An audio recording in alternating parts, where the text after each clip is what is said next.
but I mean, I believe in anyone, getting, another chance, or no one's perfect in this world.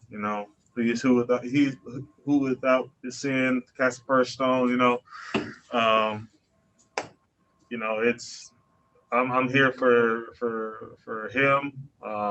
We've all talked to him.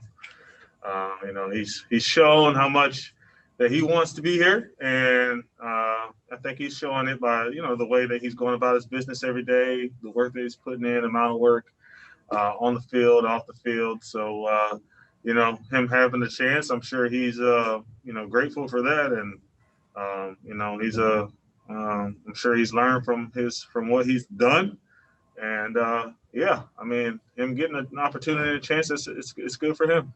Was it hard for you to get to the point where you felt that way, given the circumstances? It's something that, of course, you don't agree upon. You don't agree from something that happened and what he did, of course. But like I said, he has to deal with that himself personally.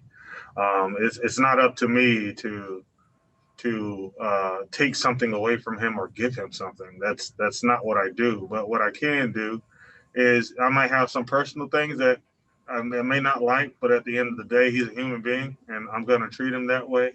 And that I feel, for me personally, that's the way that you deal with things. Like I said, that he has his things to deal with. All I can do is move forward, forgive him for that, and keep going. Thanks. We'll go to Matt Breen. Hey, Andrew. Last spring, you spent a lot of time rehabbing and working back from your knee injury. Just how advantageous is it this spring to not have to go through that process and to be able to prepare like you prepared for springs of the past? It's a lot better considering everything that we had to go through last spring with everything shutting down, and it did give me time to prepare. But yeah, I was trying to get myself ready for the season as much as possible. So it was checking off all the boxes that need to be checked off. Even if I wasn't 100%, it was good enough. So and then getting myself back, and on top of that, only getting 3 weeks to see some live pitching and play the game. So that was a lot that went on there. Adjusting to it is a lot better just to be able to come in, have somewhat of a normal spring, get the work in that I need to get in, and get myself prepared for the season. Not thinking about rehabbing or anything. It's just getting myself ready like I always have, and that's a big plus. And you were able to be used as a DH last year. Obviously, that's not a possibility this season. Do you feel like you can take a full workload in left field, or would you, like some, a little bit of days off where you would have been at DH last summer? I mean, that's the way I prepare. I prepare to play, a full season, not having any days off. That's my mentality, and that never changes. So, even last season, the 60 games, the mentality is to play a full season.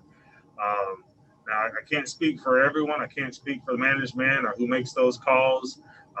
If they see something, maybe they're like, "Oh, we want to give you a day."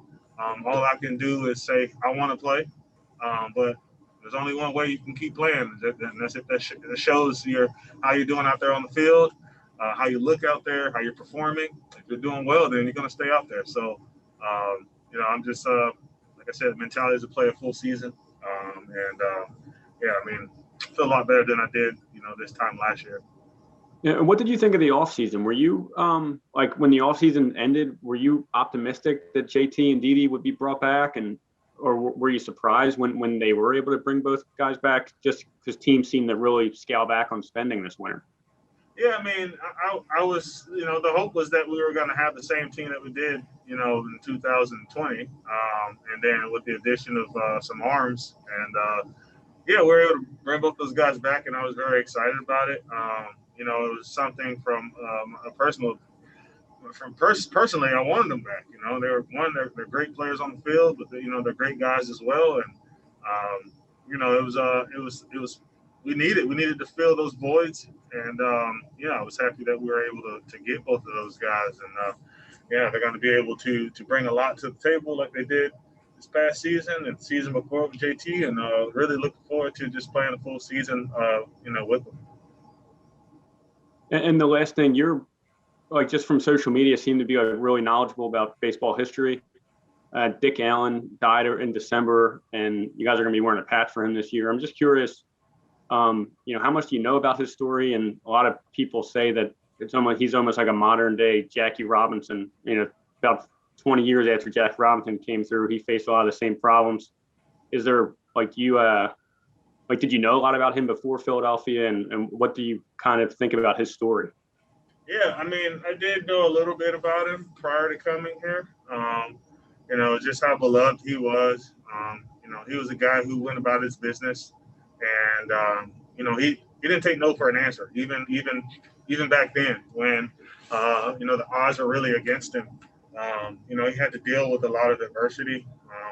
All he wanted to do, just like Jackie Robinson, he just wanted to focus on the game, and for him, that was something that he couldn't do.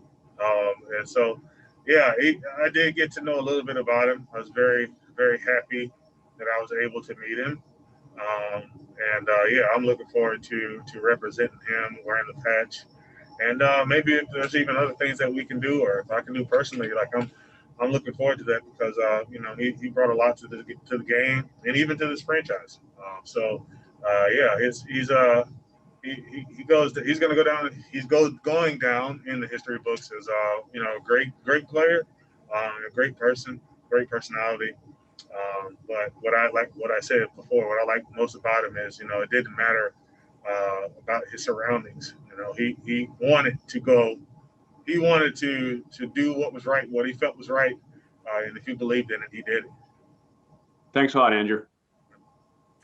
And we'll finish up with Scott Lauber. Hey, Andrew. You're one of a few guys on this team who've been in the playoffs before. I wonder two things. Number one, what do you tell your younger teammates, guys who have not been there before, about what it's like to play in the postseason? If you tell them anything at all, maybe last year down the stretch when you guys were fighting for a spot, maybe it came up. And number two, if somebody asked you for your playoff memory so far from your career, what would you tell them? To answer your first question, that should be the mindset for all of us is not only making it to the playoffs, but of course ultimately winning a championship. So, the way that I told them getting there is taking it day by day, being where your feet are. This is where we want to be. This is the end goal. But we need to take care of right now. So that's where we are, be where our feet are, and that's here in spring training in Clearwater, doing everything that we need to do to be able to get to the playoffs. So if we do that, if we take care of ourselves, take care of our teammates, to the guy to the left and right of us, we'll be there. So that's for me is the ultimate goal. It seems easy, but it can be challenging at times. But that's kind of what I tell them, because we need to take care of right now. But fondest memories of it is, was for sure my first playoff experience. And that was our wild card game against Cincinnati Reds in 2013. It's the first time I had ever experienced a playoff game, and it was amazing. Really enjoyed it, and it's something that I'll never forget. You've played in a few of those wild card games at home. If I remember correctly from watching those games, those crowds were ridiculous. They were rocking those nights. Can you equate that to anything in your career, just in terms of the electricity in the building for a game like that? And, how much does that sort of, get you going as a player to be playing in an atmosphere like that? Yeah, it's almost, honestly, to me, it's almost like opening day every year. It's that first game on opening day, the way that you feel, when the crowd is there, everyone's excited. Just baseball's back. You get all those feelings. I feel like the playoffs are like that. But it's like every game. It's like opening day. But the way I try and treat it is, baseball doesn't know that baseball is important, right?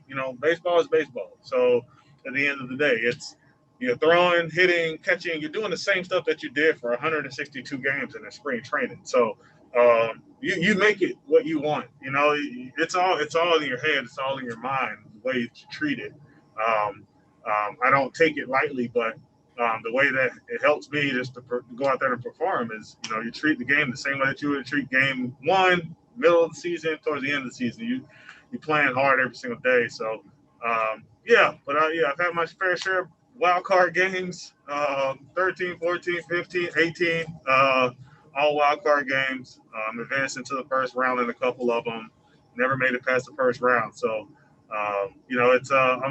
I'm hungry. I want more, and I think we have the team that can do it.